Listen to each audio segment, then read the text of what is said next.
2024 week 2 NFL, and we are once again on time. It's Cris and Ron, and nothing to sell you. We're not going to ask you to subscribe, even though you should, or like us, even though you should.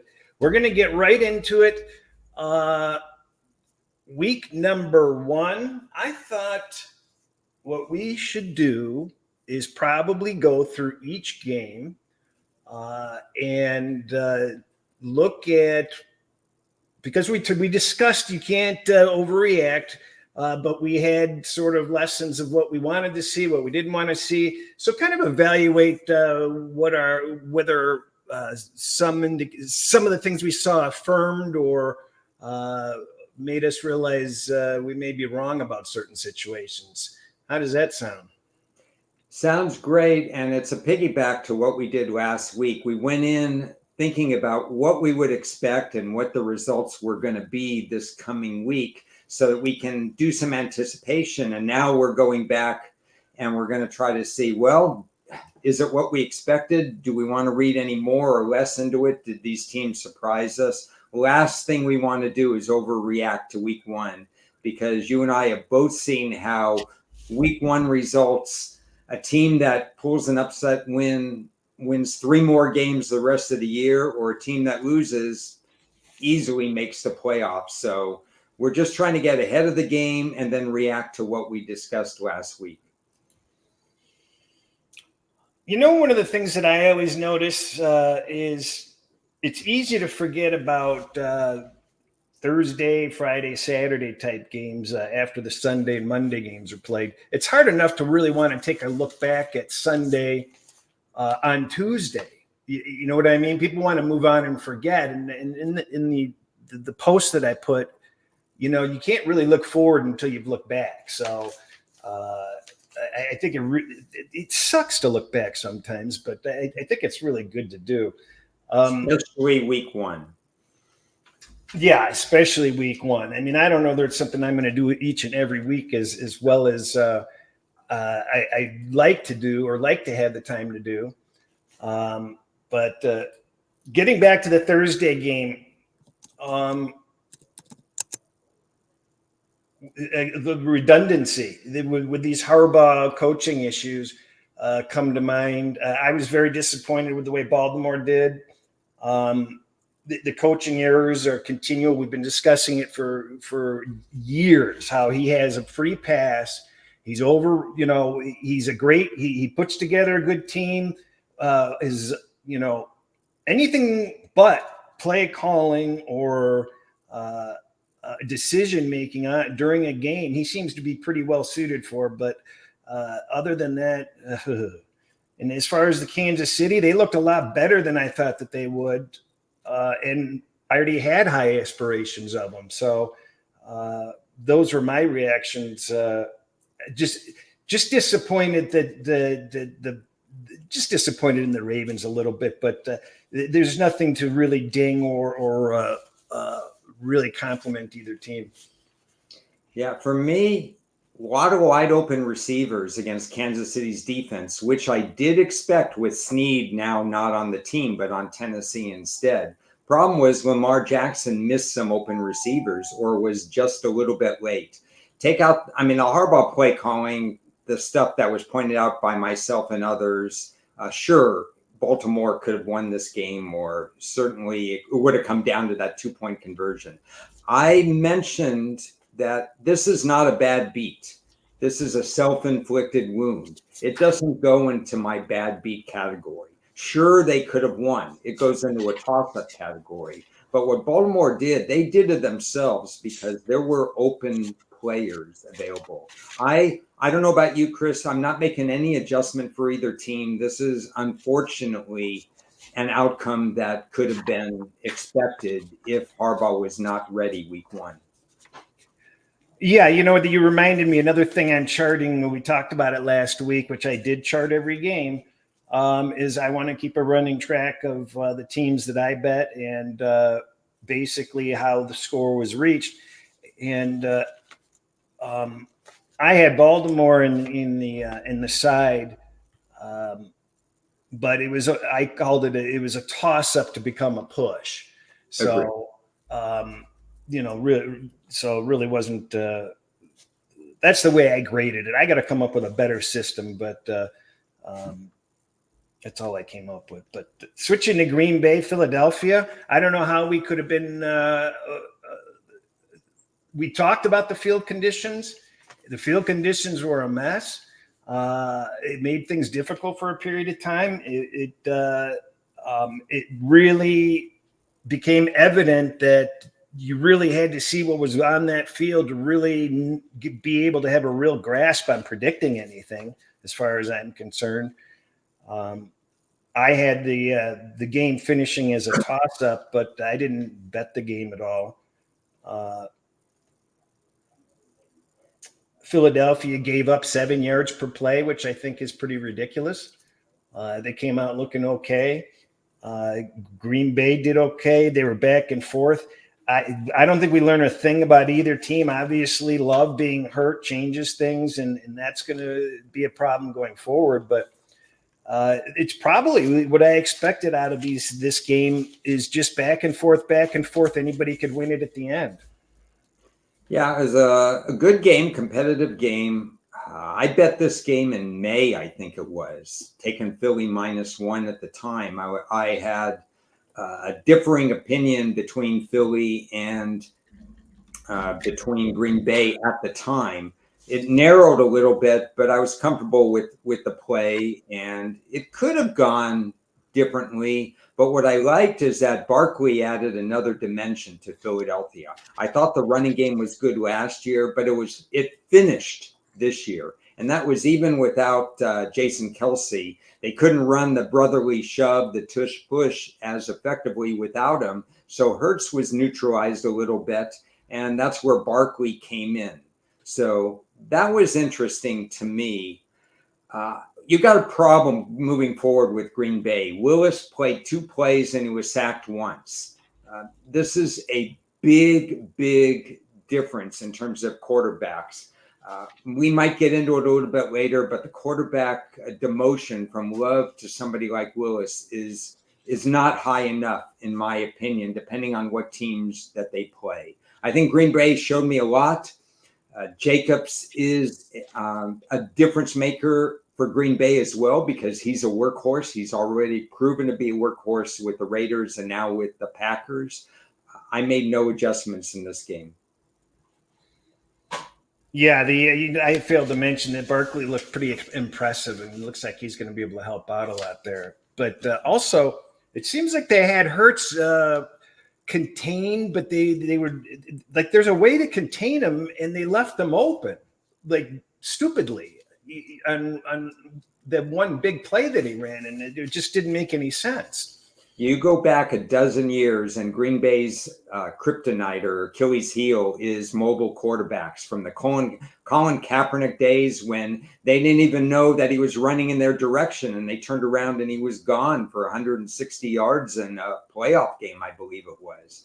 This has been a problem for Green Bay's run defense for years, and so I've always kind of looked at mobile quarterbacks as having an edge against Green Bay's scheme, even with a new defensive coordinator. Week 1.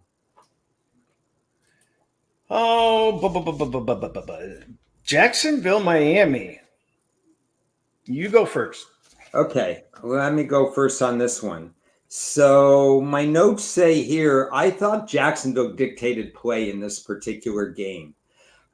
I know Tyreek had a 70-yard touchdown catch, and that's not a problem for me for Jacksonville, because Tyreek Hill and that offense, they're going to have splash plays. That wasn't my biggest issue. The biggest issue here is that why did Jacksonville try only 21 passes in this game versus a suspect Miami pass D that I thought was missing some bodies at the beginning of the year, and maybe missing some pass rush bodies as well. I didn't like Jacksonville's game plan overall.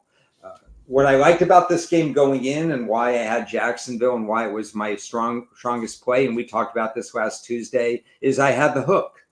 Now, apparently it went to 4, but at 3.5, that was good enough as well, because I didn't see that much of a difference between these two teams moving in. I really think Trevor Lawrence is going to have a decent year, even though he was only 12 for 21 this week.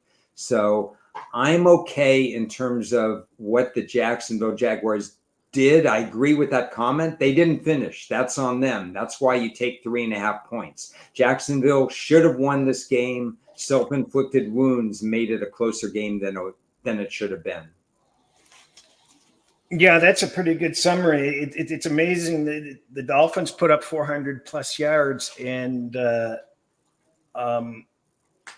they were lucky to I don't know. It just seemed like they kept shooting themselves in the foot. Every time I looked at the game, they were moving the ball, and I was trying to figure out why they were still behind. So the Jacksonville defense is a little bit of a concern, but Jacksonville seems to be I think we said before, like my opinion was that I think the things have been quiet out of Jacksonville, and I think that that's a good sign. And even though they lost this game, I think they did enough things well where you don't lose any confidence in it. I graded the game as a toss-up because it obviously could have gone either way late.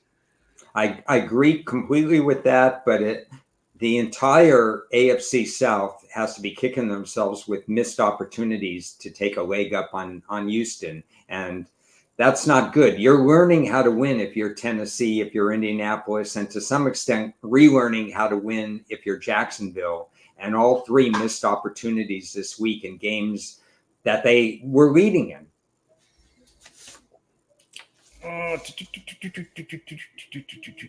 What do you?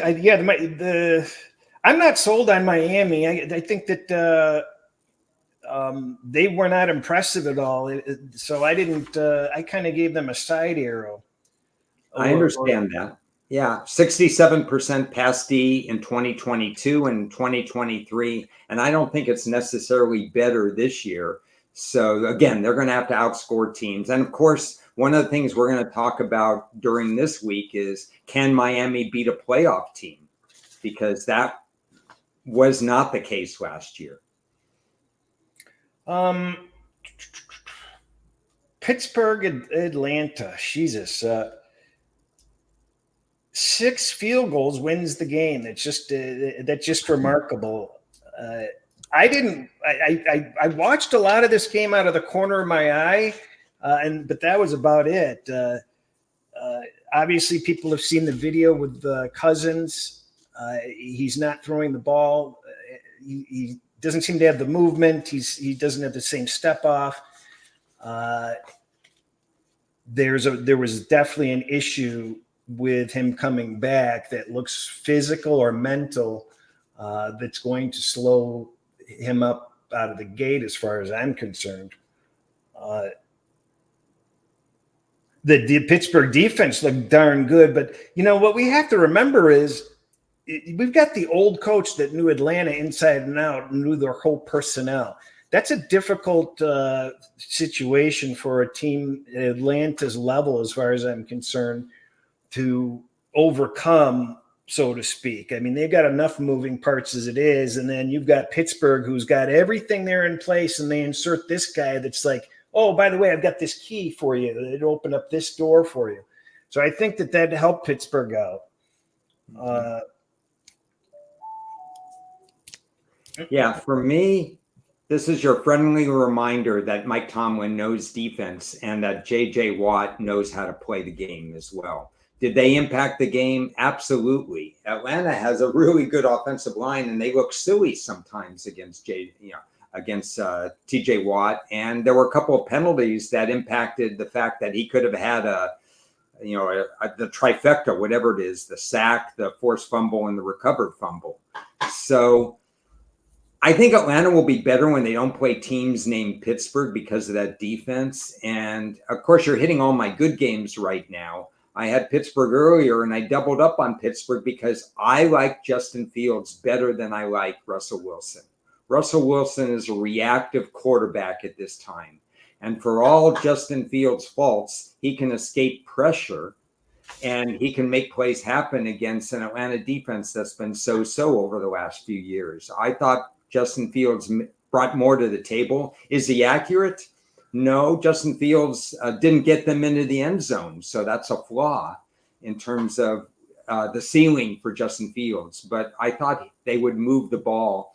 I really wasn't surprised at this game, except for the fact that I didn't know whether Cousins' accuracy, which should be night and day better than what Atlanta's had over the last couple of years, whether that would be something I may have misjudged in terms of what if Atlanta wins this game and proves me wrong?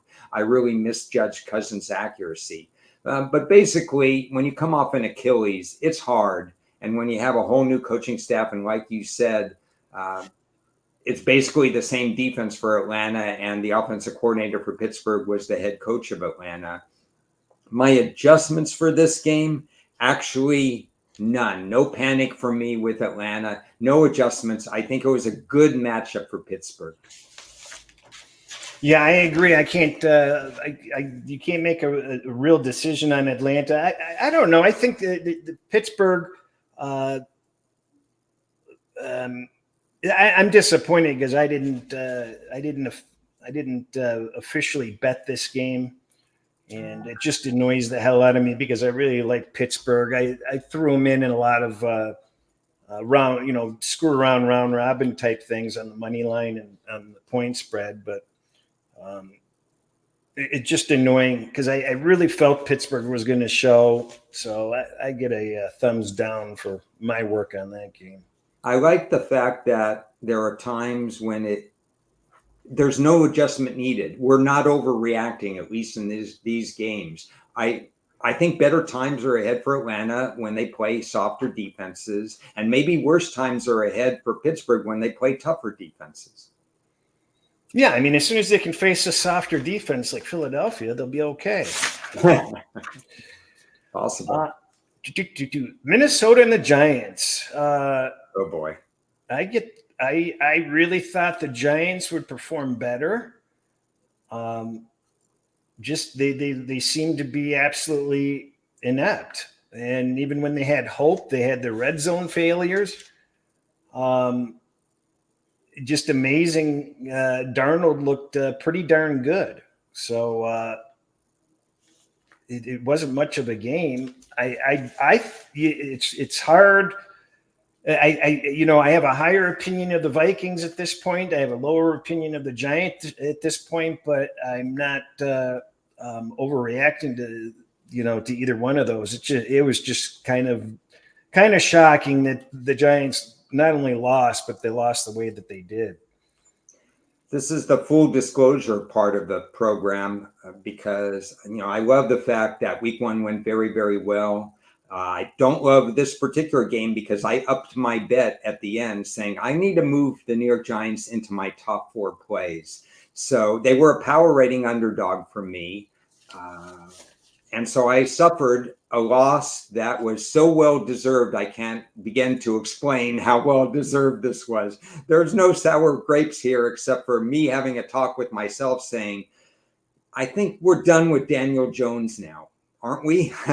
I think the New York Giants secondary is not where it needs to be. They added Brian Burns to help the pass rush, but when he doesn't get home, it's the same old New York Giants secondary. It made life easier for Darnold.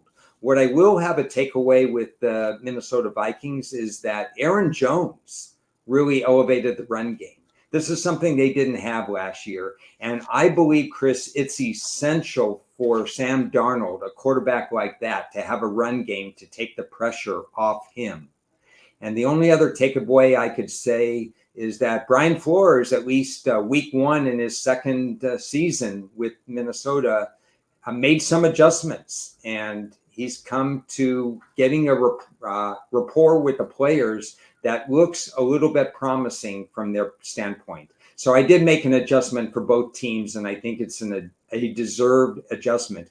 New York Giants are 31st now in the NFL for me.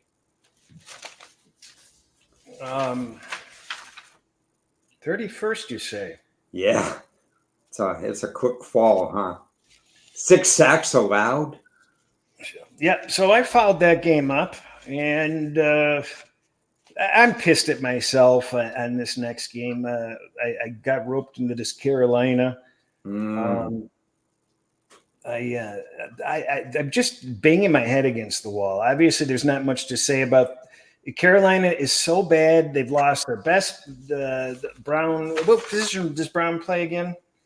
Well, they lost Brian Burns, the pass rusher, which killed them. They lost Brown, who's their best stopper against the run. Yeah. I mean, it's really hard. It's really difficult. It's very easy on week one before week one starts to say don't overreact to week two. And this is a perfect example of it's pretty hard not to overreact to Carolina. I mean, what can you say? Good. What did you see anything positive For Carolina? They weren't. Nobody was hit by a flying saucer or anything, so that's got to be a good thing. Bryce Young looks so small in the pocket. I looked at some of these replays and I said, God, that's a mini quarterback against some of these guys. If anybody puts a rush on him, how does he escape and throw over the top or not take a hit or something like that? I don't like his body type. That's kind of a weird statement to make, but they lost a lot of talent defensively. They lost a lot of confidence in this game. New Orleans, when they went down to 3.5, I was supposed to play them as a power rating favorite, and I wanted no part of that. And I have no regrets not taking New Orleans at a soft number to me at 3.5, because I don't know what I'm getting still with New Orleans. I just think they got like a bye week this week in terms of what they needed to do. Alvin Kamara impressed me for New Orleans because I'm down on him. I don't think he can maintain that yards per carry, but I'm going to keep an open mind with New Orleans. I don't think I'm really moving New Orleans much, but I have to make some adjustment on Carolina because they don't look like they belong right now. I'm really worried about them. Yeah, it's funny because I do have a small Saints to win the division future. I was optimistic midsummer, and then just somehow I think I got sucked into the Saints suck narrative, and Carolina is going to be better than you think narratives. And they just gradually, that was like one of the few inputs that I picked up over the course of the summer. And it's just, but Carolina played all those low scoring games last year, and their defense wasn't bad. And it was just possible to think, well, okay, new season, fresh start, that they would be able to be disruptive at least. And when you're getting, more than a field goal in a divisional game out of the gate, it's worth a look. With the Saints, anytime in a divisional game that you could get 6 or more, you got to go against the Saints. They're not a very good home favorite in divisions. 6 was my breaking point. And when the number was nowhere near 6, I didn't have to worry about it. So, Ron, to answer this viewer's question, you are dinging Carolina a little bit, right? Yeah. So I'm preparing a response now, but instead of preparing it, I'll just say it out loud. I made an extra half-point adjustment down on Carolina. The reason I'm not going more is because I was already lower than market value based on the late line movement. I showed New Orleans already having value in this game. So there's no need for me to adjust, probably more the odds makers to adjust in this game. Yet I'm still moving them down a half a point because that was not a confidence building performance. Yeah. And I don't set preseason power rankings or value. So Yeah. it's, I wait until I actually start processing the data after week. I'll have some data after this week, but after week 3, I take it seriously. Yeah, the preview showed all my power ratings, the college power ratings. If you don't do anything else, there's something like 12-3. So it helps me to really set values on the team. I think I don't get that many in the NFL. They were 2-1 this week. The Giants were disappointing, obviously. So, but it helps me in terms of gauge whether or not I feel like I'm getting the points that I want to get if I want to play a game. I think we did a good job of pointing out Cincinnati was 1-4 coming into last week, and now they're 1-5 week 1. I think they're 1-8, weeks 1 and 2 now. I don't know what's up with those slow starts, but we were on it. But you know what? That Patriots defense looked okay. Do you chalk that up more to the Patriots defense or the bungling Bungles offensive disorientation? Yeah, I think both are in play because, well, first of all, and this is rare, and you know it's rare for me. If you asked me 2 months ago, I was strongly considering a play on Cincinnati, even at 9 points. But boy, the writing was on the wall. I didn't play this game, but boy, the writing was on the wall. T. Higgins doesn't play. Chase is in and out of the lineup, not even motivated. An offensive lineman has an issue. Burrow looked okay, but who is he throwing to? He didn't even have a number 3 receiver because Tyler Boyd's contract wasn't renewed. There were a lot of moving parts that suggested that New England, still relatively fundamentally sound on defense, would shorten this game and make this game all about running Stevenson against an average or below average Cincinnati front four that doesn't sack very well either, shortening the game that way and playing defense. If I had any regret, I don't usually look at many week 1 totals. I didn't look at any. This was a classic under game if New England had its way. And I didn't even look at it until I'm watching the first quarter and saying to myself, this is a classic under game. What am I doing? So no regrets on the game. I think New England will come back to earth down the road when they can't just run the ball and play fundamental defense. Cincinnati needs time. The chemistry isn't there right now. Did you see any signs of life from the Patriots offense? What are they going to do? My takeaway when you have that experienced quarterback in is that New England is playing for not turning the ball over and throwing short passes. I think if you have a defense like the Jets defense, for instance, who would crowd the line of scrimmage and force you to throw over the top, New England can't do that. So I think defenses need to put people in the box to stop New England. Or New England's opponents should put people in the box to stop them. And if you can decipher that through matchup analysis before the game and say, this is the kind of team that can do that against New England, I think you have a play either against New England's point total or against New England in general. You know, I thought it was kind of Cincinnati was like a rising star, and there seemed to be a nice aura about them. And actually, I'm seeing flashes of the actual inverse of, Burrow, changing his hair and just the strife with the contracts and the this and the that. And it's like, you guys haven't done shit.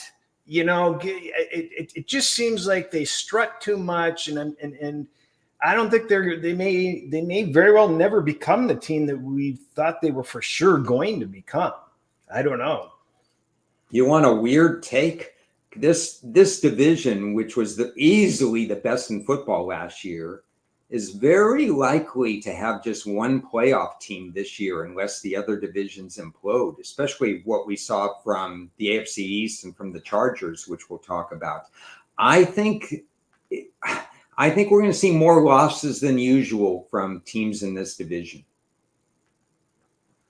Well, we already did this week. Yeah. Oh boy, Titans, Bears, 17-0 lead. Then they decide to have bad special teams, right? Yeah. Somebody said special teams.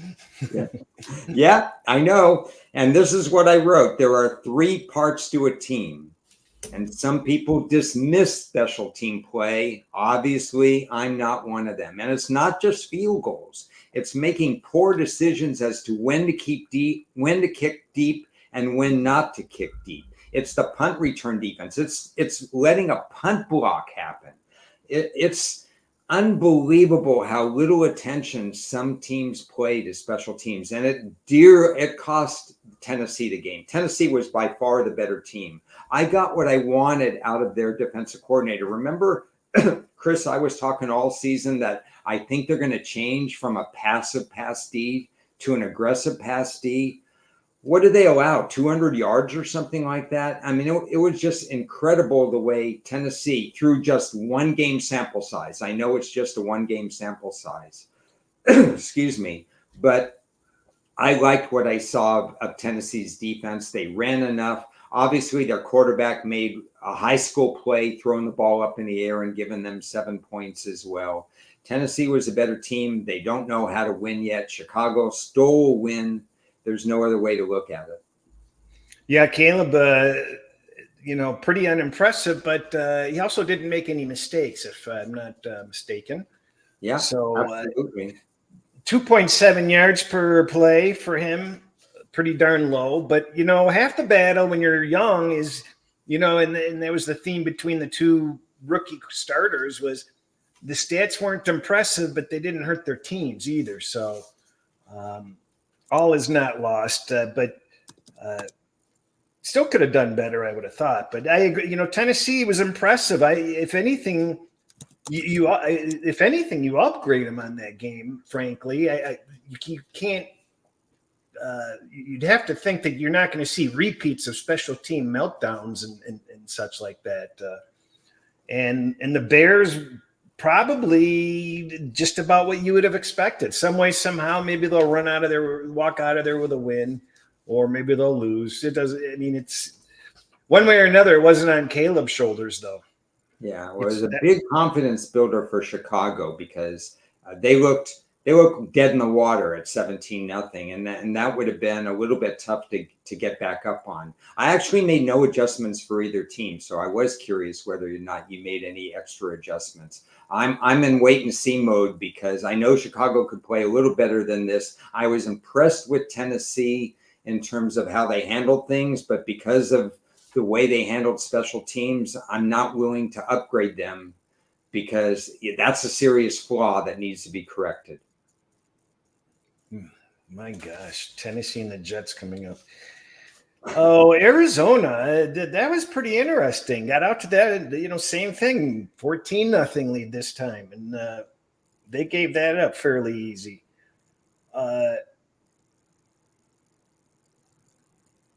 Arizona was penalty ridden. I have notes on that. Did you get that too? Well, with a young team like Arizona, I just think their staff is still learning. I didn't chart penalties, and I'm glad you brought that up. But it is little things that are holding them back. And again, they had a lead. I don't know if it's comfortable because it's second quarter lead. But like last year, they don't have the personnel to sustain those leads. Oh, you know what I missed? I see what I wanted to make a note of. Arizona was called for some ridiculous penalties. I mean, early on, it helped. One of them helped out Allen. I did make a note of that. That's the note I was making. Oh, okay. Yeah, I wasn't aware of that. But I have a weird statement. I want you to react to this one. Is it time, because it's a large roster, 53-man rosters, because Buffalo made a critical kicking mistake. Here we go with special teams again. Should teams have two kickers on a team when one kicker that they have just can't kick deep enough? Because situationally, when they went up 31-20, even though I thought Arizona deserved to cover, when they went up 31-20, the correct play was to kick it out of the end zone. And Buffalo did not kick it out of the end zone. Maybe you have a kicker that understands how to do these pooch kicks and does the line drive kicks and so on. But if I'm a head coach, I would consider having two kickers on a team. One, when you need to kick it out of the end zone, you make sure you kick it out of the end zone, because with the new formations, Buffalo allowing a 96-yard touchdown in the middle of the fourth quarter was inexcusable. Yeah, well, you already have a punter and a kicker. You can't make a third. You can't have a third position. Yeah, then you have a punter on your team that is a kickoff specialist too. I mean, right. You have to be able to mix and match now. If these are the rules that are going to stick, if you're in the middle of the fourth quarter and you're up by 11, you should not be kicking in the field of play. That's it. You should not be kicking in the middle of the field. Yeah, it's surprising. And then Buffalo had more penalties than than a team would want to have. They lost their best cornerback. How long is he gone?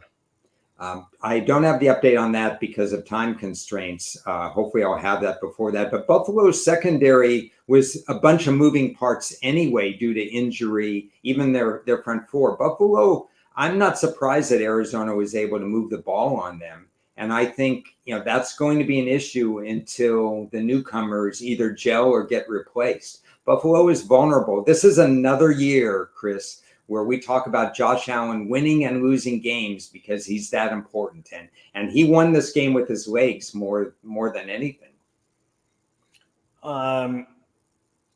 Yeah, well, there was a late move to the under on that game, full game. And I had the first half under that lost. And the full game went over. So I had Arizona's side, and I counted that as a solid. Even though they scored late, it wasn't a toss-up decision. So that's what I'm really trying to chart, are toss-up decisions. I agree. I ended up with my smallest play on Arizona when the line went to 7. A lot of line moves backfired this week, which is nice. So I said, Arizona warrants a play at 7. This is the kind of team that they can score points and backdoor if they need to. But Russell brought up a great idea here with make this a long snapper be the long kicker. Any other play? I mean, sure, yeah. If a long snappers usually don't get noticed unless something bad happens, but the bottom line is you need to create a roster spot from your existing 53 to account for the differences in the rule changes that are present now in the NFL. And I know coaches aren't thinking about this, but maybe they should watch this video. Oh, Houston Colts. That was pretty. What I got out of that is I wanted to see if Stroud was going to come back strong. He had a great season. Loved him last year. Show me again, and he showed it again. That was pretty impressive. This Houston team is pretty easy to get behind. I have a funny feeling they're going to become overrated, and you're going to find value trying to bet against them at some point. The Colts also actually look better than some may have thought they would look. Richardson made his presence known right away. It actually kind of jarred me awake a little bit about him early on the game, where you realize, hey, I forgot what he had us thinking a year ago before he got injured, that he may actually amount to something. I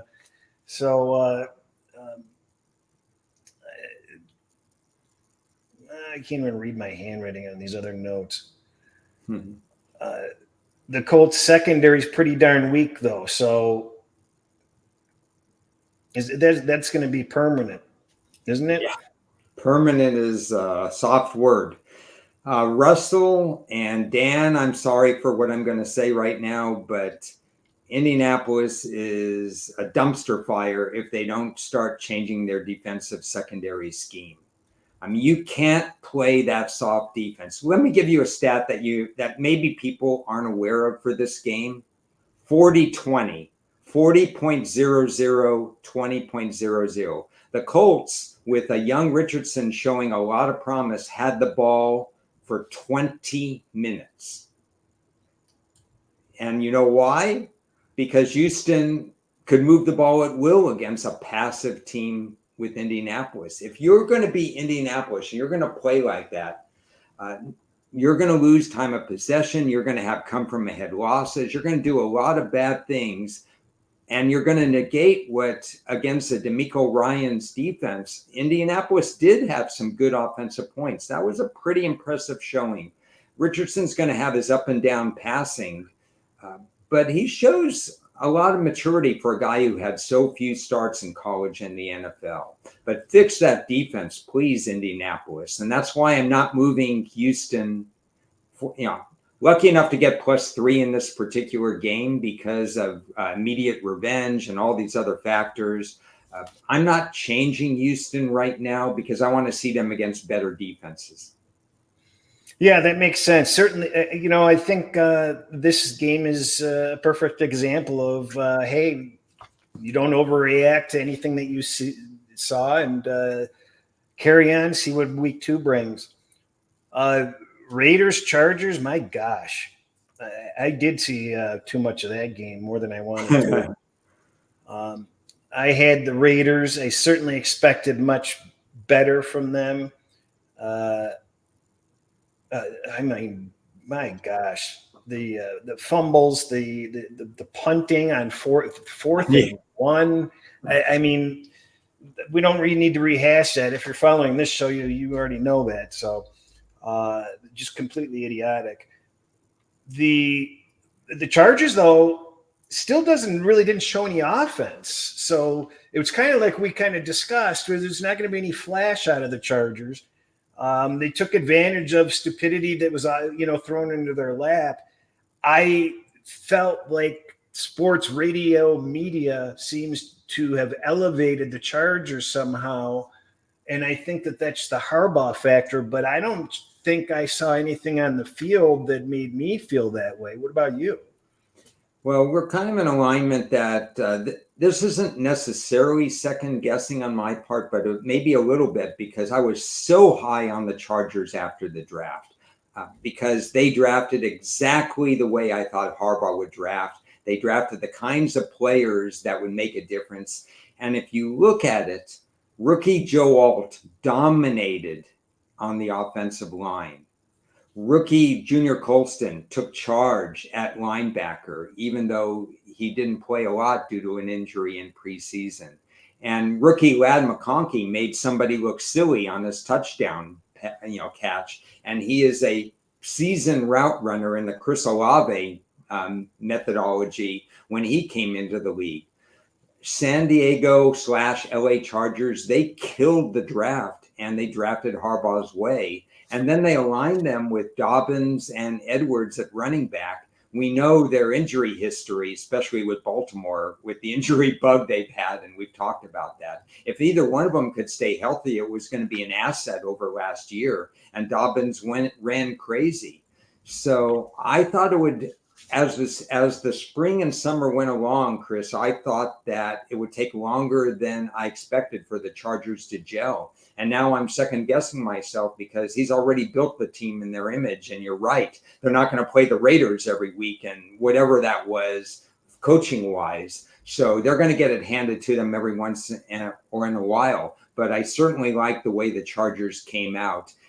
This is Harbaugh's team. They're going to make fewer mistakes. The fact that Staley wasn't in the building already has reaped its reward. I don't think they could have won this game with Staley, and they won this game with Harbaugh, so they're +1 in that regard. The Raiders, one more fact on the Chargers. We talked about this. I did in my 10 and 20-minute previews. There's going to be a lot of lower-scoring games with the Chargers. Even though Justin Herbert comes in with a passing mentality, he's going to be honed down because they're going to try to establish the run. You're going to see more unders with Charger games. And you're going to see more unders with Vegas games because it looks like they're going to be very conservative. It looks like they're not willing to push the pedal. It looks like that they don't have offensive coaching in mind. They'd rather play defensive-minded games. I'm worried about the Raiders. Yeah, because they were going to rely on their defense. And do I have this right? The Chargers had 7.4 yards per carry. Don't have it in front of me, but it's possibly right because Dobbins ran for a hell of a lot of yards, including breaking a big one. And that was impressive. The Crosby basically was never heard from in that game. That's strong. I mean, Joe Alt came into the league ready to play. So Washington and Tampa Bay, that was really an annoying game.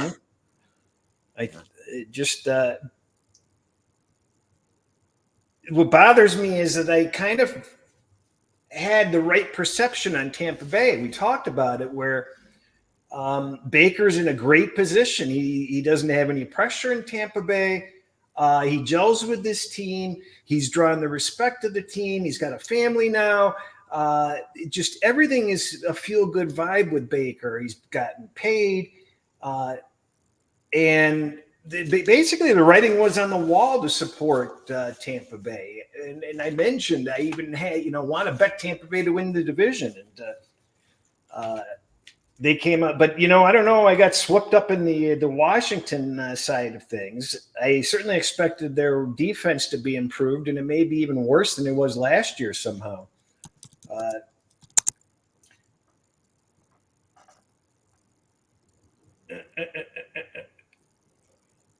Yeah, it's a perfect opponent for Tampa because Washington, especially once they dumped their 2 pass rushers last year, they basically had less than a half a sack a game the rest of the season. And I didn't project a big pass rush against Mayfield in this game. I think we mentioned last week, if there was one game that I wouldn't want to play, it would be this game. And so there was no problem with that. I understand, Tampa's matchup possibilities in this game, and that's exactly what happened. I think Washington will be fine. I think Daniels had a credible road game first quarterback performance, nothing special, negative or positive. I don't think I'm changing anything because it was week 1 and Tampa is a more mature team week 1 and Washington is trying to change their culture and they have 40 new bodies on this particular team. Let's just wait and see what happens. I need a full 3 or 4 game sample size before doing anything on Washington. Yeah, I need an update on that. That they lost 3 more people on defense. We already knew that they had a defensive shuffle coming into the season, and they lost. Tampa, right? Pardon me? That was Tampa you're talking about? Yeah. Yeah. I think Tampa's still going to be vulnerable, just not against Washington week 1. No. I need to look at the status of the players that they lost last week in game.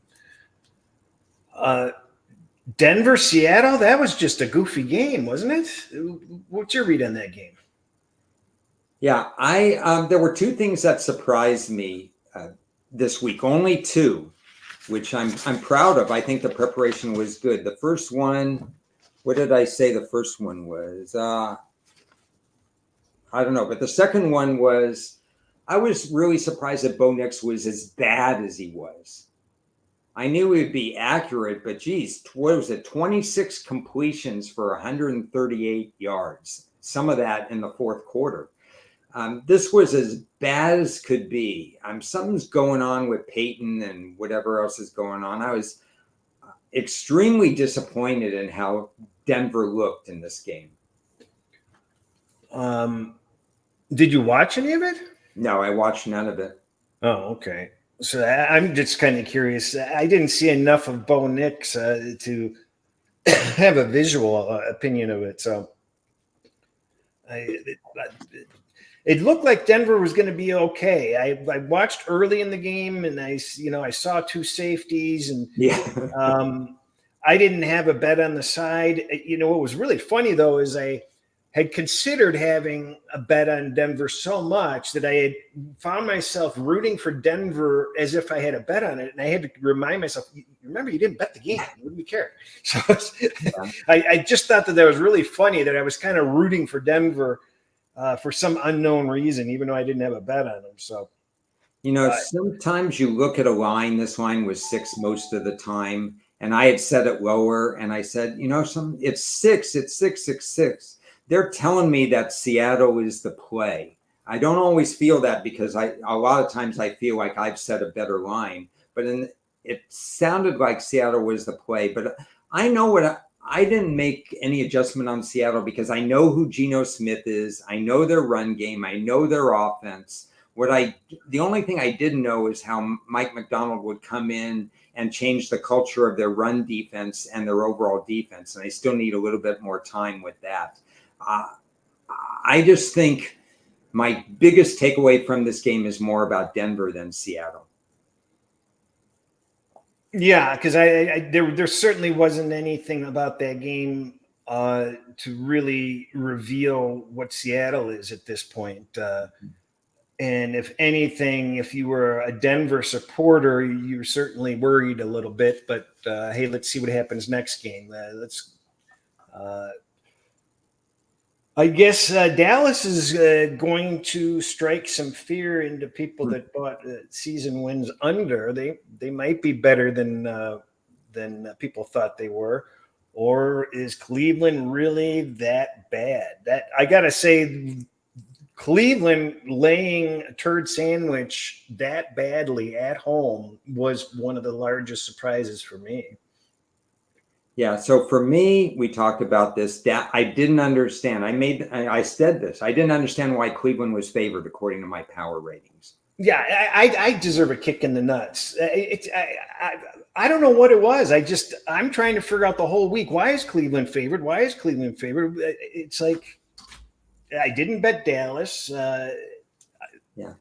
I don't understand. Nothing. I could have manipulated my power ratings any old way, and I couldn't come up with why Cleveland was favored. The closest I could come to was pick them if I wanted to do anything. But you're talking about a Deshaun Watson that is what is it? ACBC, before COVID, after COVID. And the after COVID Deshaun Watson off suspension and everything else is timid in the pocket, 24-45, 6 sacks taken. That's just inexcusable. Now, we know Cleveland had deactivated one of their tackles before the game, which just made it even more exciting to me to play Dallas in this particular game. Dallas has had impressive performances week 1 in the past. I wasn't worried about that. Cleveland, Deshaun Watson wasn't even on the field in the preseason. And I just don't like his body language, his chemistry. He's reactive. He does not throw wide receivers open right now. Nick Chubb isn't there. We knew that going in. A little surprised, like you said, that Cleveland's defense was that bad. But part of it is that Dallas runs a pretty efficient offense, although basically they don't have a run attack anymore because Ezekiel Elliott is a 40-yard-a-game guy. But still didn't seem to face them against Cleveland. I just don't understand how Cleveland could have been rated as high as they were. Yeah, I felt that game should have just been a pick 'em. And then, I was reading the market. I think I made I might have posted about it. There was unusual line movement before the game that kind of indicated that Dallas was the play. But then the market ate it back up and the line went back up, which kind of surprised me. The market was certainly wrong on the Packers on Friday. They just bet them like they had tomorrow's newspaper. So, and that one didn't win. So I should quote a famous philosopher, Las Vegas Cris, who says, especially with these line moves missing most of the time, and I won't quote you. I don't have the exact quote, but this is so true week 1. We don't know what we don't know, or we know what we don't, that kind of thing. Odds makers, everybody, if you didn't do the homework, spring and summer and whatever, and you're surprised that these line moves didn't work, it's because week 1 is weird. Yeah, it's we don't know what we don't know. So anything can happen. I mean, I think people forget that there are so many players on a team that put together a team. There's so many coaches. I mean, there's more coaches on an NFL team than there are players in other leagues, I think. So when you have that much brain power with that many, mental influences and distractions and focuses, you don't know what you have until you know what you have. So, and the way people treat the preseason, where 8 out of 32 teams, their starters are in street clothes, and the other ones, they don't even play week 3, even though they have 2 weeks before week 4. It creates more uncertainty. I certainly pegged the Rams-Lions game. I said this was good, but not in the way that I thought I would. Like, I would not have thought that the Lions would have looked so much in control and then given it up like they did to a decimated, injured Rams team. And that was a little unexpected. But, I knew it coming in that this was going to be a tough game for Detroit. I was actually surprised they got out to that lead. But it wasn't easy. It was a little back and forth. It took them a while to get some separation on score. But I don't understand. I mentioned that I like the Rams for the division as a backup in case San Francisco faltered. And the team's in shambles, injuries-wise. And they still hung with the Lions in a tough game in Detroit, hostile environment, one of the toughest places to play. You have to come out impressed with the Rams. I mean, they made things tough, even with backups on the Lions. So everything I handicap from a matchup standpoint tells me in the game they played in the playoffs and the game they played now on neutral ground, if they played each other 100 times, one team would win 50 times and the other team would win 50. They are so evenly matched, in my opinion, in the matchup analysis that, and an otherwise what could have been a great week for me became a good week for me because I didn't handicap the coin toss, as it turns out. So I handicapped special teams. Now I have to handicap the coin toss, apparently. And Detroit, I think you mentioned even in a tweet and stuff like that is a lot of people say, oh, all you have to do is stop them from scoring a touchdown in overtime. But the problem is you've already played 60 minutes of a game. And so it's a little bit harder and more fatiguing to stop a team in overtime. And it creates a little bit of imbalance when you have two offensive teams playing in good weather conditions. It creates an advantage to the offense. And Detroit won the toss and went down the field and scored. I think the Rams would have done the same thing, at least with a field goal. Yeah. Maybe not a touchdown. I think Detroit's maybe a little bit more, I would say, more likely to score a touchdown in overtime if they got the ball first. The Rams definitely likely to score, but maybe more likely or 50-50 to get a field goal. But either way, it would have been a cover for the Rams. So a little bit of bad luck in that game in an evenly matched game. They're just so evenly matched, Chris. But I will say this, and I've been saying this all spring and summer. The guy who had to step up and certainly did was Jameson Williams. Well, we talked about that. Big game. Yeah, we talked about that, and every indication that I had was that he was going to do it. He was going to be the guy. Everybody was impressed with him, his off-season routine, and his attitude coming into the season. So Amon St. Brown disappeared. What did he get? I think 3 receptions or 3 thrown at. I don't know what happened to him. I think he may have tweaked something. I don't know. I haven't heard anything, but that was strange. The other oddity was that they were running all over the Rams, and then they stopped. They started passing the ball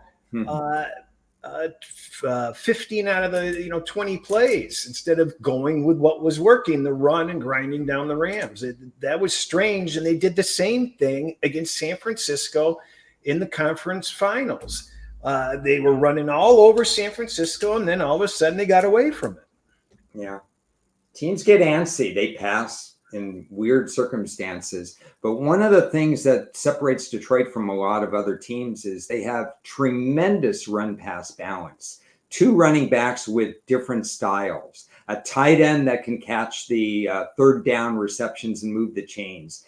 And when you stop Amon Brown, and now you have perhaps a Jameson Williams step up, you don't clog the pass attack anymore. This was a very important show me season and game for Jameson Williams, and it bodes well for them in a game they could have lost.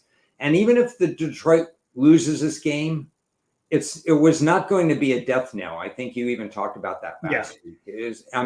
They were going to be fine as long as they showed certain things. And so Detroit showed those certain things. The Rams showed certain things. The Rams have to worry maybe a little bit more about Seattle than they had hoped because Seattle has some promise defensively. And it's going to be a tight fit as to whether or not the Rams offensive line is going to be good enough in all circumstances. But this game was a colossal.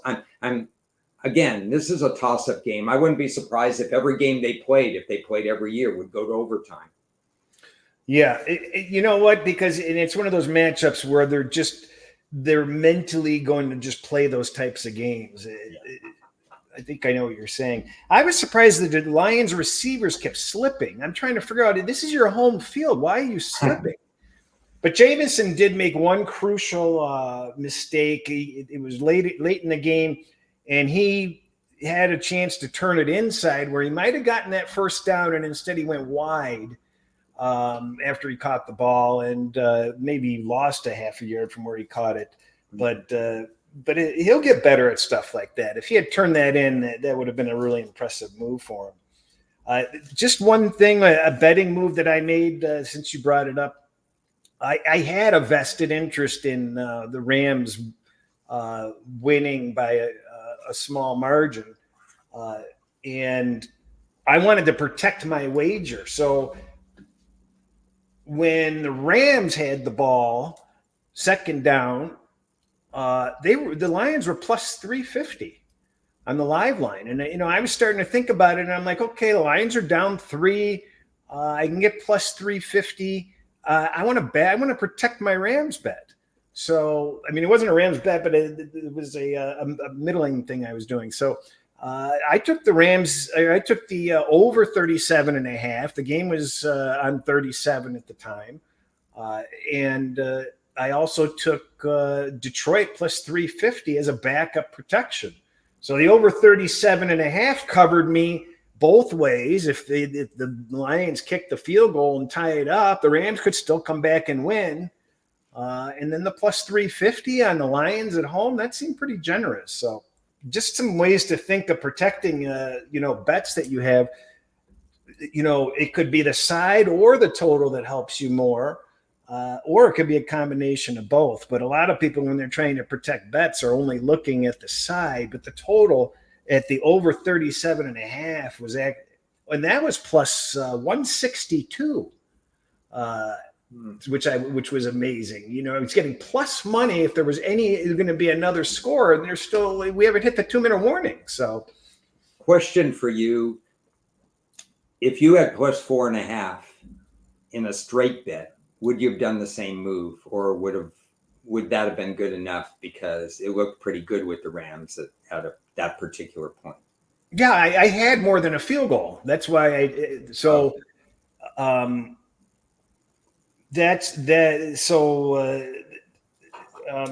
that's why I wanted Detroit, because I thought to myself, they could have won by. Yeah, I see what you're saying. I had 3.5. So yeah, but with a 4.5, I don't think that's the play you need to make. It turned out, that didn't work, and maybe you have to hedge it with less value, but maybe you hedge it in overtime before the coin toss.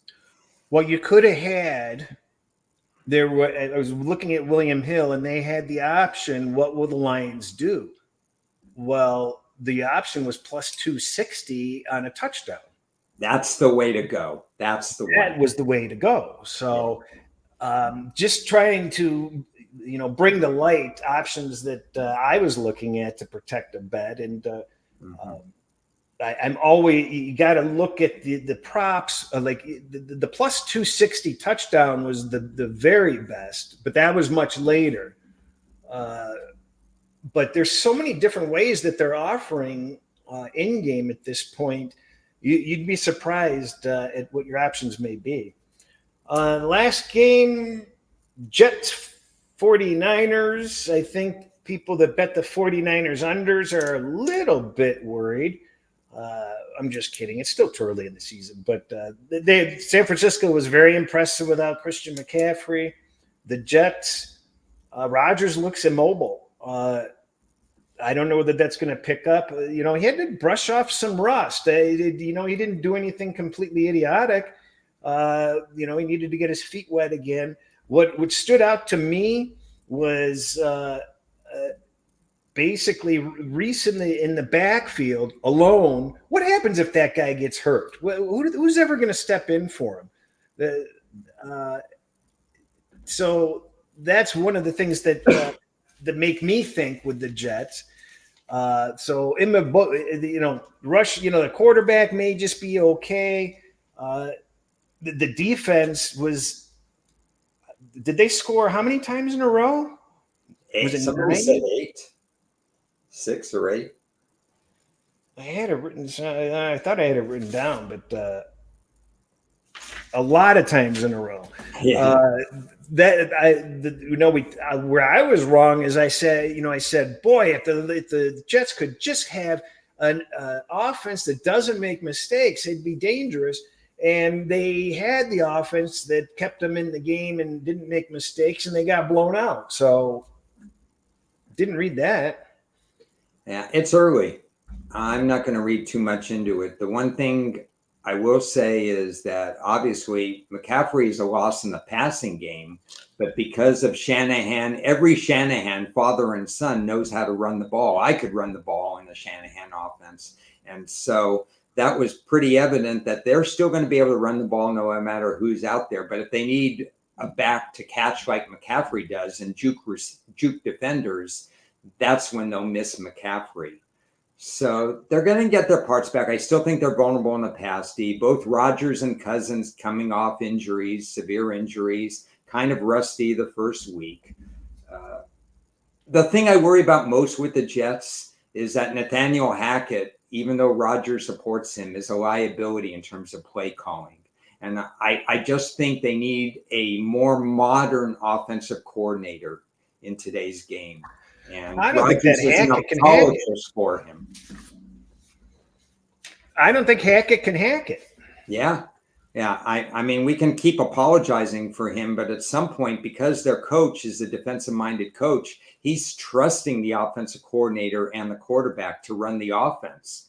And in order to make that work, they've got to be a little bit more innovative on this thing. I think the defense is going to be fine. San Francisco's a tough team to go against. And I think, what did Moody have? 6 field goals, right? So they stopped them in the red zone. They did a lot of different things. The Jets defense is an asset, but you want to see the offense contribute. Well, I'll tell you what's pissing me off is that they knew McCaffrey wasn't going to play on Friday. And why is this shit not hitting the injury reports? I mean, it's really pissing me off. So I am neutral on that statement. I think there's it's all in the semantics. I think it wasn't that McCaffrey wasn't going to play, but there was a great chance that he wasn't going to start. And if everything went well, he wasn't, they needed more time to figure out whether he would even suit up. I'm not sure they were playing games. Maybe they were playing games, but I'm kind of neutral on that whole thing. Yeah, I just, it's the same way in basketball. There's got to be a better way to get better information. Yeah. What do you got next, Mr. Ron? What else is on your mind? No, I mean, it's been a slow week because of other stuff. I missed the Thursday show and stuff like that. And I'm just kind of taking it slowly. Week 2 is usually a smaller week for me anyway. It's just week 1. Sometimes I have a lot of plays, and I had a hell of a lot of plays this particular week 1. Week 2 is shorter. One thing I did when I was in Vegas was another after COVID thing, because I hadn't been betting games of the year in the last few years, but I had more time, good analysis. So I have about 45 games of the year, including 3 that are going this upcoming week, which is good because I probably won't have as many opinions. We'll talk about it. Hopefully I'm able to join in on Thursday with you and Ted. My first impressions this week are, again, why we did this exercise is to make sure we're not overreacting to things. So we've got Denver at home, for instance, against Pittsburgh. You want to say, well, Denver looks so bad and Pittsburgh looks so good that there's no way I'm going to, people should take Denver. And yet I already had an August play on Denver that I like in this particular game because of the situation and circumstances. Did I expect Denver to look this bad? No. Did I expect Pittsburgh to win? Yes, I actually did expect Pittsburgh to win back in early August and so on. But so I'm not overreacting to that. Apparently I was willing to take Denver for week 2. I don't know how you feel about that. Um, I'm certainly not opposed to that look. I want to go back because I forgot about this. Yes, about 45 minutes before the start of the San Francisco game, I just realized the San Francisco's the right side, and I already had my bet in. I had shared it with other people, um, and I'm sitting there going, I got a bad feeling that this San Francisco's the right side. In fact, I'm pretty darn sure of it. I've seen this rodeo, and it's just from watching the market and market analysis and over time. And to give an example, it's like I'm not afraid to pivot. Like I gave out Penn State under and realized that that's the wrong side of the game. And I flipped it. And the people that I had shared it with, I said, we're changing sides on this game. And actually, I've done that 3 times, and I'm 3-0 on the pivot. So it's not that I'm afraid to pivot, but I was frozen with the San Francisco yesterday. And I just said, well, it's just a market read. You're going with a system and let the system, work its way out. But it's really frustrating when you get that nagging feeling before a game starts that I'm not on the right side. This market's moving, because you mentioned it on one of the games that we talked about. I don't know how often you feel that way. Do you find yourself pivoting last minute? I know in the past we've talked about it and we've worried about being on the wrong side, but what action do you take? I usually don't pivot, but I get apprehensive about 2 or 3 of my plays, and I say, well, like you're thinking, I just don't feel right. I'm missing something, and so on. And then sometimes I'm watching the first 3-4 minutes of the game, and I say, I know I'm on the wrong side in this game. And if my wife's watching with me and I'm saying something, she's saying,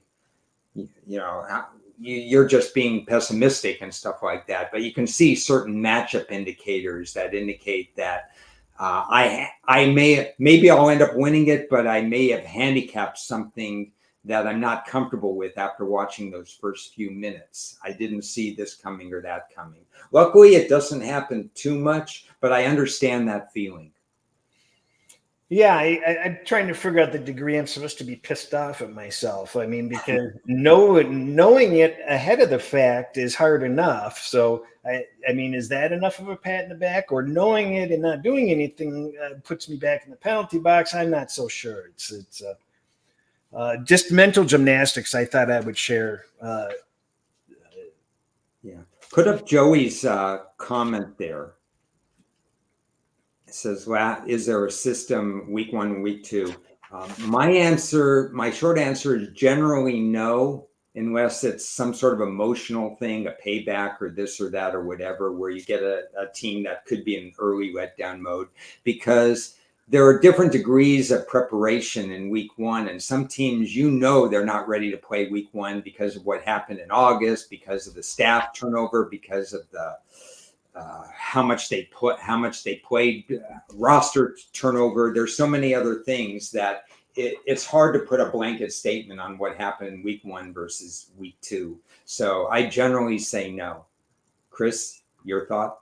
It's not quite as simple as that. I'm just scanning here quickly. Say something else, Ron, while I keep looking. Say something else while you're looking at that. Week 2 is its own thing. It's all about not overreacting. I think maybe the line moves, which weren't so good in week 1, that the odds makers make better adjustments in week 2. So I might pay attention to more of the line moves that I respect in week 2. I honestly don't pay attention to line moves in week 1. I probably would if they were involved over-unders, but I'm more of a straight player. But in terms of line moves, I've had this work done for 5 months. So I'd rather trust me over the line moves unless there's some injury-related information I need to know. Yeah, I was just trying to see what else. There aren't too many of those games. It looks like there's there are like 5 of them. I don't have the records on my sheet, so I had to quickly do it. there are. I don't think that system in itself. I think that system in itself, with further application, probably is more helpful than just blindly doing it across the board. I want to ask you about two games, just early thoughts. I mean, these are very early thoughts. The first one I want to offer up is Cincinnati and KC, which you brought up a little bit to me offline a couple of days ago. Knowing what you know and trying not to balance the overreaction and underreaction, what are your initial thoughts there? I'm surprised that it's holding 6.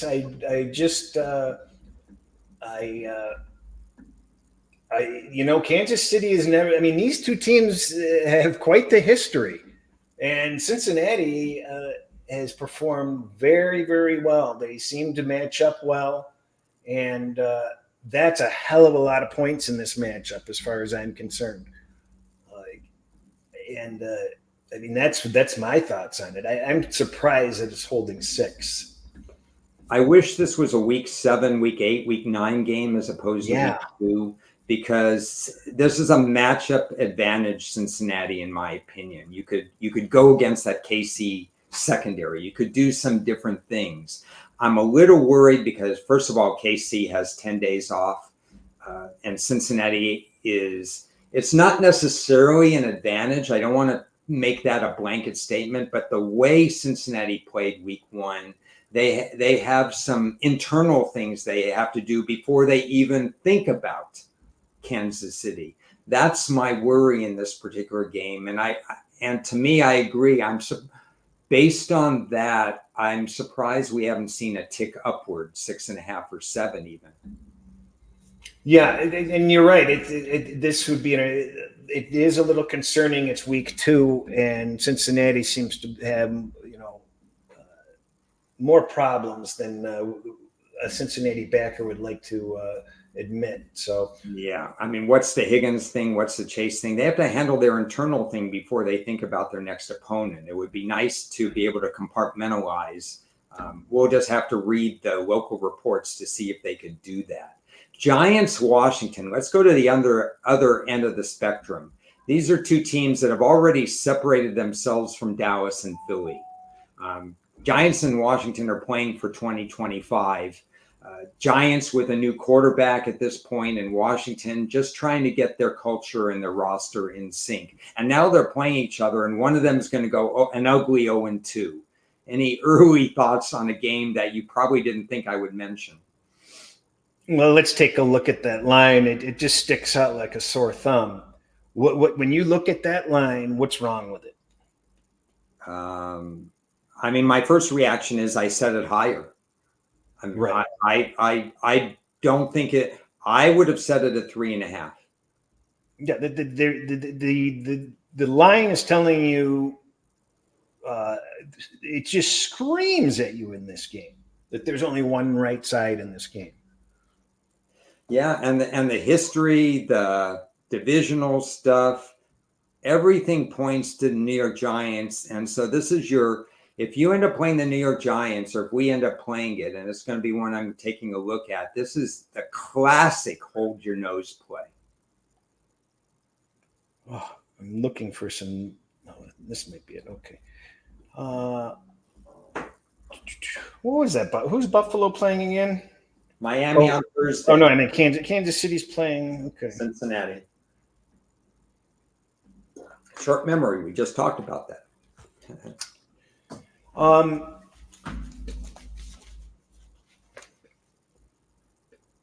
I was trying to respond to Tommy's 6-point teaser candidate.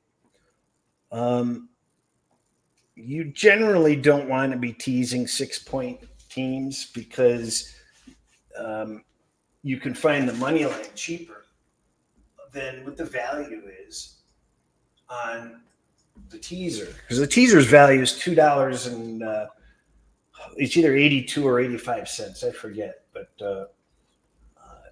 come on, pop up. I'm, as many people know, I'm not a teaser player. I don't, there are reasons why. So now I just actually looked up a very specific teaser record on that, for that game.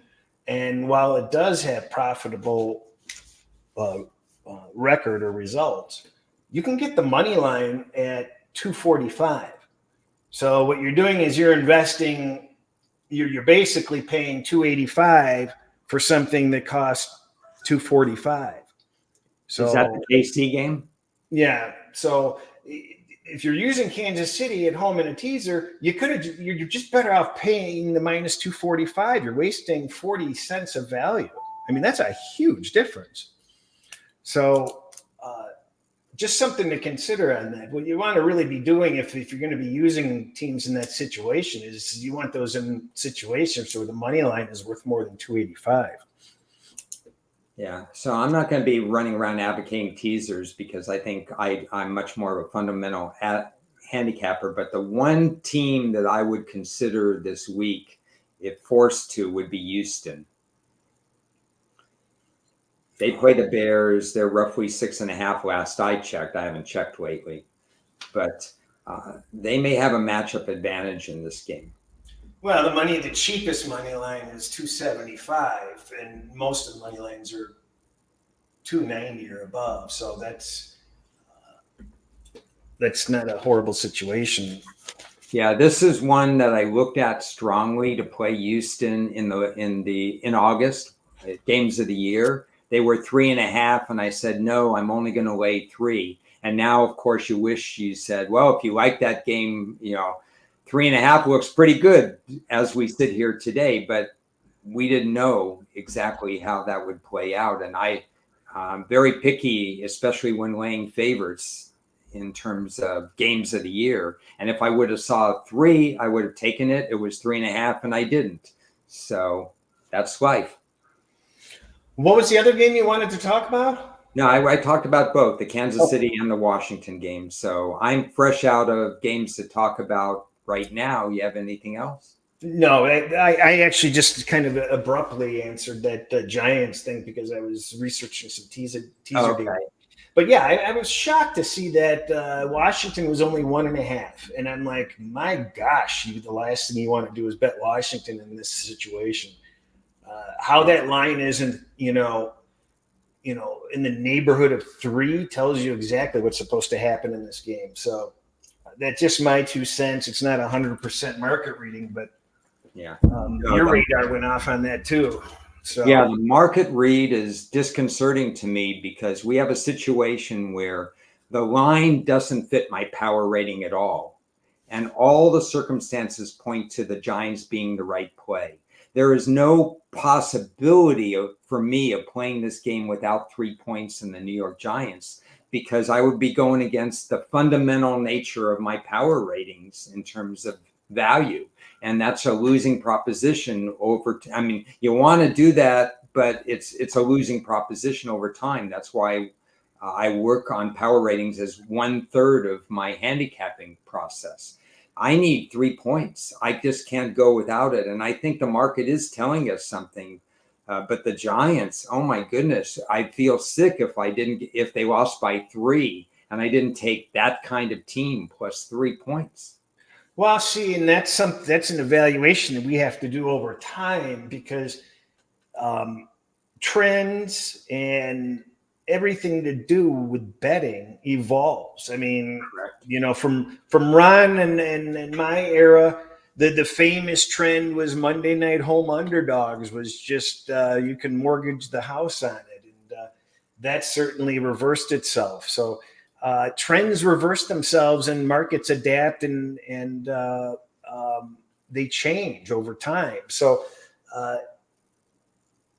And it just feels like that's a really tough play to take the Giants when you're supposed to get 3, and it's just like NBA first halves and second halves where sometimes the teams, favored by more in the first half than they are the full game. When certain issues start to overreact at some point, well, okay, it's gone too far. I can go with this. So.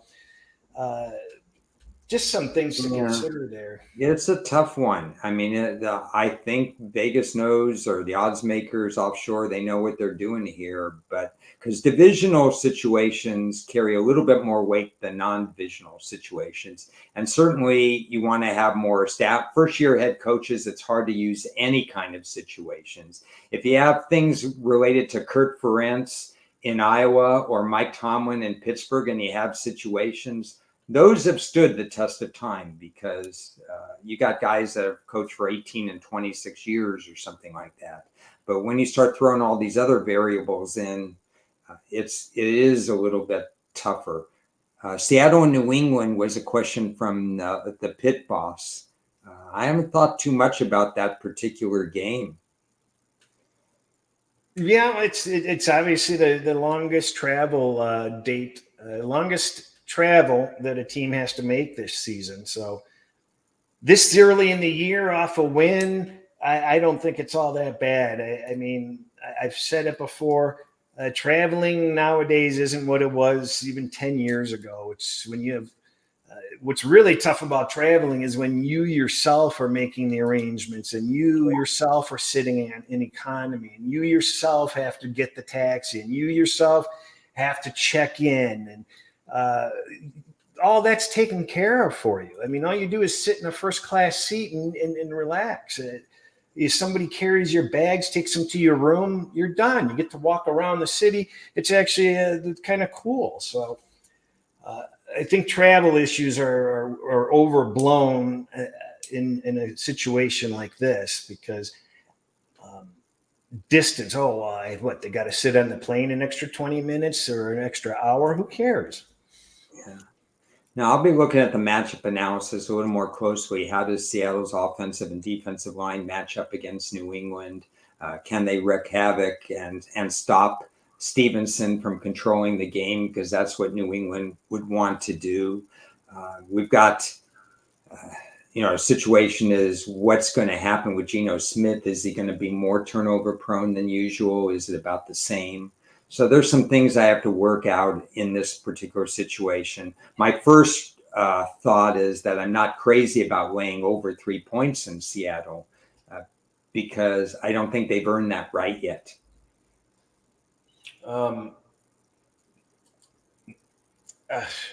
That's tough. No, I don't think they have. Yeah.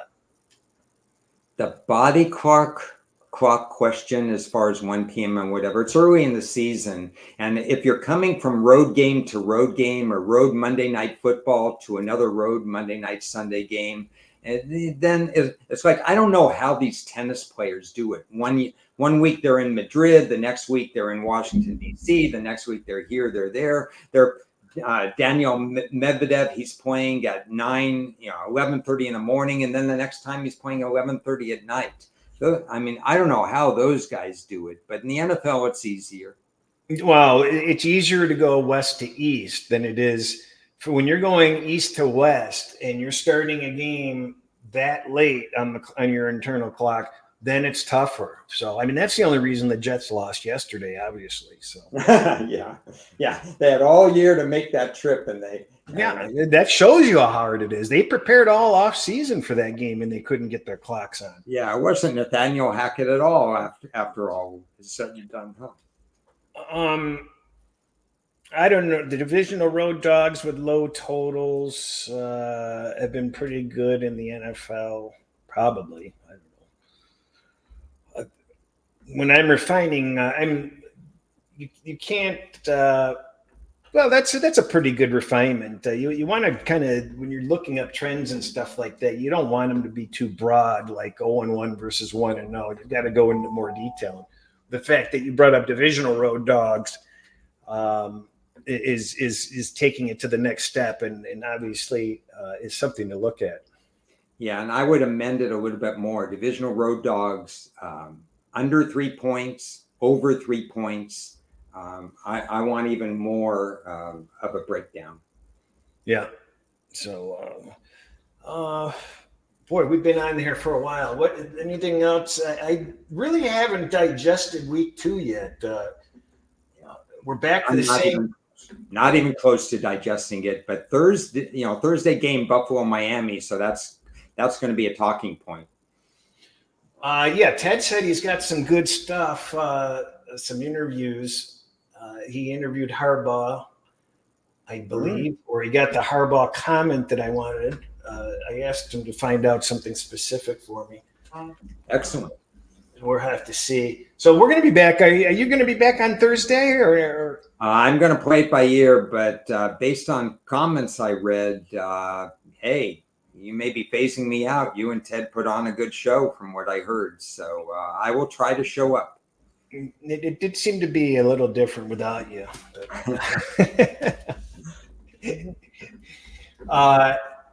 That's all I want to talk about. I don't see any big questions that we missed.